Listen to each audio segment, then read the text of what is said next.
Olá, sobreviventes! Tudo bem com vocês? Esse é o Tataverso, eu sou Thalita Shimamura.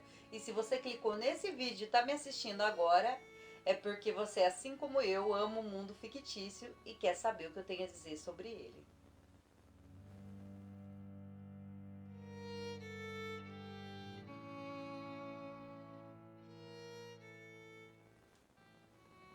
No vídeo de hoje, eu quero falar melhor sobre o conteúdo que eu vou trazer para esse canal, né? Vou dar uma ideia para você saber como que vai funcionar, como que eu gosto de fazer o conteúdo desse canal aqui. E é lógico, se você ficar meio perdido, segue aí a playlist para saber quando eu tô falando de game, quando eu tô falando de série, quando eu tô falando de filme. Você que segue meu canal sabe que o forte dele é trabalhar com elementos narrativos. Então é aprofundamento de personagens, é o roteiro, como está sendo feito, a história, como está sendo trabalhada, é linear, não é linear, como são trabalhados os elementos dentro da história. É isso que eu venho falando no meu canal. Os pontos que eu acho forte, os pontos que eu acho fraco de uma história, né? O que poderia ser mudado, o que não poderia ser mudado, o que eu gosto ou desgosto, né? Das obras que eu trago aqui como conteúdo. Vamos começar a falar sobre literatura. Quando você fala sobre literatura, a primeira ideia que as pessoas têm na cabeça é romantismo, realismo, trovadorismo, que são as classes literárias, que são os momentos literários que a gente aprende lá no ensino médio, né? Na verdade, isso é literatura, né? Mas é mais que a pessoa tenha uma noção de como foi a evolução do pensamento humano com o passar do tempo. O quanto que essa evolução, todos esses movimentos têm relevância até hoje em muitas obras, né? Então ele não é só isso. Na verdade, a literatura é a arte escrita feita pelo ser humano. Ali o ser humano destaca seus pensamentos, suas reflexões, seus sentimentos, cria histórias, conta fatos, né? Tudo isso é considerado literatura. Dentro desse contexto, né, o roteiro de um filme, o roteiro de uma história de videogame também é considerado literatura, porque é todo um projeto que foi feito ali para transformar toda a história ali que está sendo trabalhada em uma obra audiovisual. O que é importante entender é que as artes conversam bem entre si. Então nós temos obras literárias que são adaptadas para o cinema, que são adaptadas para série de TV ou para um jogo de videogame. Tudo isso complementa esse universo. E o reverso também. Existem roteiros de jogos de videogame que vira série, vira desenho e tudo mais. Então esses universos, eles sempre estão conectados. A gente não pode descartar. Eles complementam um ou outro. Afinal, eu penso assim, nada se cria, tudo se copia. A questão é como que é feita essa cópia. É um remaster? É um remake? Se inspira numa obra e faz homenagem a ela, dá destaque a isso? É explícito, implícito? Como que é? A obra que é feita, ela é uma obra simples? Ou ela se inspira em algo e dá uma identidade pessoal e dá uma identidade própria para o que está sendo feito? Um exemplo disso é a obra Frankenstein, da autora Mary Shelley, de 1831. Foi uma obra que foi adaptada e readaptada. A obra original, ela conta a história de um médico cientista que ficou obcecado por um estudo e criou uma máquina que captura raios, né, e revive tecidos mortos. no auge da loucura dele lá, ele confeccionou uma criatura com restos de cadáveres e deu vida à criatura, né? O que ele chama de criatura. A obra original conta só a saga do Dr. Frankenstein e o contato dele com a criatura. Já lá, quando a Universal Studios resolveu adaptar essa obra para o cinema, foi criado aí todo um universo ali de Frankenstein, onde adicionaram novos personagens. A noiva de Frankenstein é um exemplo dele. E o assistente dele, o Igor, que é aquele corcunda que está sempre auxiliando o doutor nos seus experimentos. Esse personagem não existe na obra original também. Ele foi adaptado pela Universal Studios. Um cineasta que se mostra muito fã da obra também é o Tim Burton. Ele tem várias obras que trabalham se inspira na obra Frankenstein, mas ele dá a elas uma identidade própria. Por exemplo, Edward Mãos de Tesoura, de 1990. Aqui a gente vê o Johnny Depp, que interpreta o Edward, e ele foi uma criação de um médico cientista que lhe deu mãos de tesoura, até que pudesse dar mãos semelhantes ao dos seres humanos. Mas ele faleceu antes que isso acontecesse. É uma história bem interessante. A próxima obra que eu vou citar aqui é O Estranho Mundo de Jack. Aqui nós temos a personagem Sally e o Dr. Finkelstein, que é o seu criador. Na verdade, ela ali é retratada como uma boneca de pano, ele deu vida a ela. Tem um desenvolvimento diferente, mas praticamente a gente está, de novo, vendo aí um pouco da obra Frankenstein dentro desse universo. A Noiva Cadáver, de 2005, nós temos aqui o protagonista, né, que chama Victor, assim como o Dr. Victor Frankenstein. E temos a Noiva Cadáver, que ela vive perdendo suas partes, desencaixando e encaixando do seu corpo, né? O que também lembra um pouco a ideia aí de que ela é encaixável, ela é construída, né? Remete um pouco à ideia também do Frankenstein. Já Frankenweenie, de 2012, ele é praticamente uma releitura da história Frankenstein. É uma releitura um pouco mais moderna. E aqui é destacada, lógico, uma semelhança que muito grande com a obra original, mas ao mesmo tempo está dando uma identidade própria, porque tem outros acontecimentos, né? É bem interessante essa obra. E fora isso, tem uma variedade, né, de obras, de gêneros, né? Temos comédia, temos drama, um pouco mais realista, diversos trabalhos com essa mesma temática, inspirados na mesma obra que eu citei. Se pensarmos um pouco de como que é a experiência de ler um livro, o momento que você lê o livro, você começa a imaginar as coisas que estão acontecendo, você tem um contato próximo com os personagens, você tem um contato próximo com tudo que está acontecendo, você sabe de coisas que até o protagonista não sabe. Então você tem uma imersão muito grande dentro da história.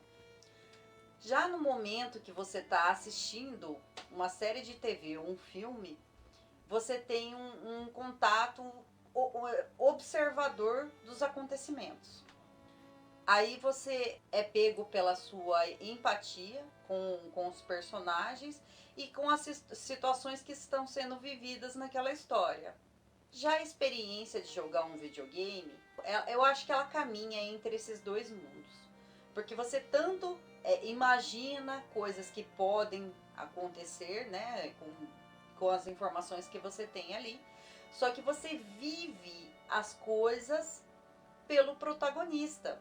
O protagonista, ele te mostra as situações. Então você tem uma imersão muito grande dessas coisas que está sendo vivida ali.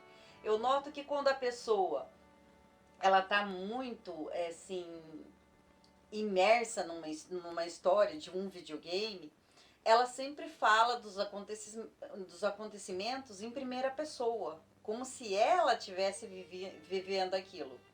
Então, por exemplo, né? Ela fala, eu derrotei os meus inimigos. Ao invés de dizer, o personagem que eu jogo derrotou os inimigos. Isso já dá uma noção clara de que aquela pessoa está totalmente conectada com a história que ela está vivendo ali.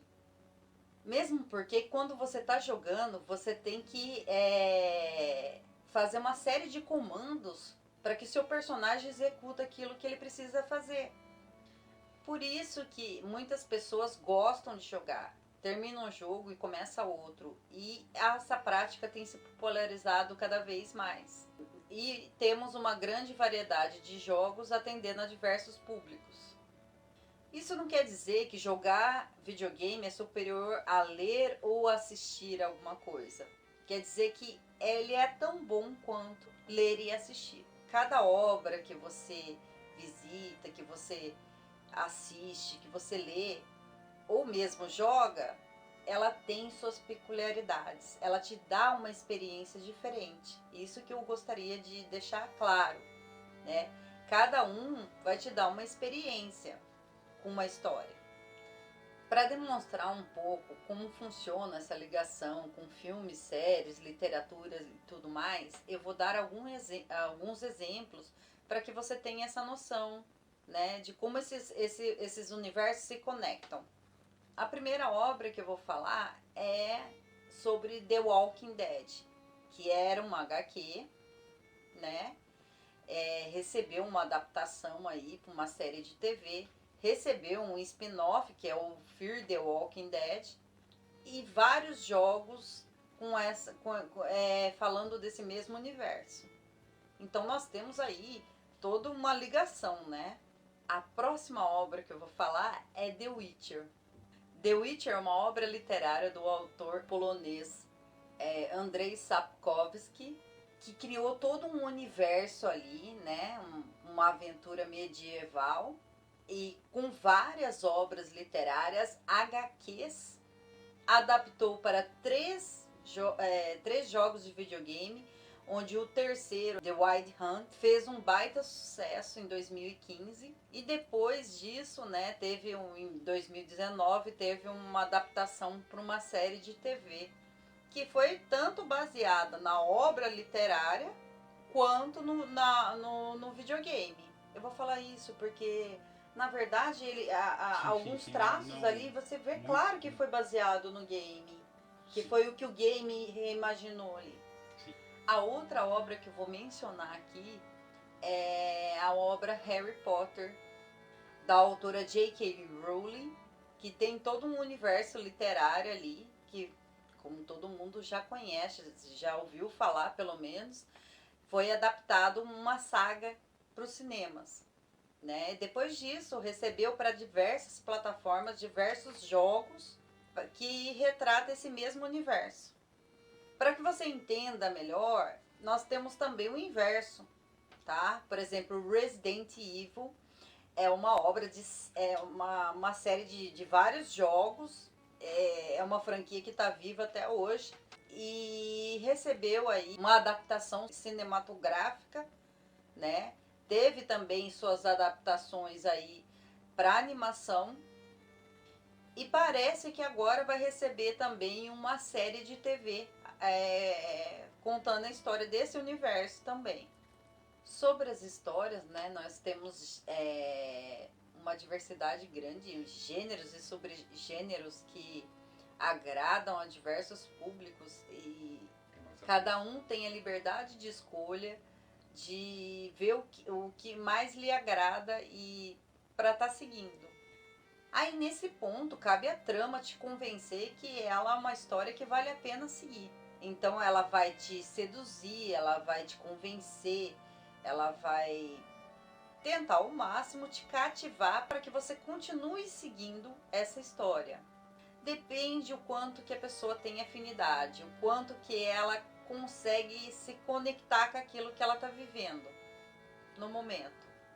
Por isso que a gente tem uma divergência de opiniões quando a gente visita uma obra, por exemplo, porque varia do quanto que você apega àquela história, né? E o seu conhecimento de mundo, como que é a sua imersão naquilo. Ela é superficial? Ela é profunda? Então, para cada um é diferente esse contato. Depende do quanto que você sente afinidade com a obra. A sua experiência pode ser diferente da minha, porque vai do quanto que eu me deixo levar com a história ou você, né? Porque nós somos pessoas diferentes com gostos e conhecimentos diferentes. Você se considera fã de uma obra? Você aceita tudo que ela te oferece? Ou você analisa criticamente? Consegue separar o que é bom e o que é ruim dessa obra? Ou, na verdade, você encontra meios de defender a qualquer custo o seu ponto de vista sobre essa obra? Talvez seja o caso de você refletir um pouco sobre isso. Eu noto que quando você se depara com um grande fã de uma obra, né, um dos argumentos que assim me incomoda, e às vezes eu também utilizo, porque eu também sou ser humano, eu tento me policiar para não fazer isso, mas a gente acaba falando, você não gostou porque você não entendeu. Isso eu acho um pouco ofensivo, porque quer dizer que a pessoa, né, quer dizer que ou a obra é complexa demais para que a pessoa compreenda, ou o intelecto dela não está à altura do seu, para que ela compreenda o que está sendo falado ali naquela obra. Na verdade, se trata de uma arte humana. Por não ser exata, ela gera diversos entendimentos, diversas opiniões a respeito dela. Toda a experiência que você tem quando você visita uma obra, ela pode ou não te fazer querer saber mais sobre ela, saber mais sobre o universo dela, te fazer emergir mais com tudo que se relaciona a esse universo. Se tratando de obras originais e adaptações, né, o que você tem que distinguir um pouco é que, logicamente, quando a obra original ela recebe uma adaptação, ela vai ter uma série de modificações. Ela não vai ser a mesma história, né, do original. Então é bom não criar uma grande expectativa a respeito de adaptações. É importante apreciar suas peculiaridades e que tanto a original quanto a adaptação tem o seu valor. Quando você entende isso, a sua capacidade de experienciar, ela muda, ela amplia, ela abre para as coisas, para outras obras. Resumindo tudo que foi dito aqui, o que eu quero que você entenda é que nós devemos aceitar um pouco mais quando a pessoa tem uma opinião diferente da nossa, né? Assim como a gente quer que as pessoas aceitem aquilo que a gente tem a dizer, como que é a nossa experiência. Porque às vezes a história não é tão interessante, mas às vezes a experiência da pessoa é tão boa, que ela te passa só experiências positivas sobre aquilo. E você acaba querendo conhecer aquilo. Talvez acabe até gostando.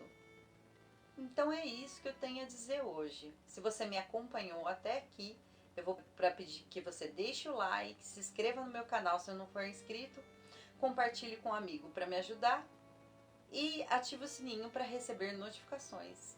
Lutem pela sobrevivência e até um próximo vídeo.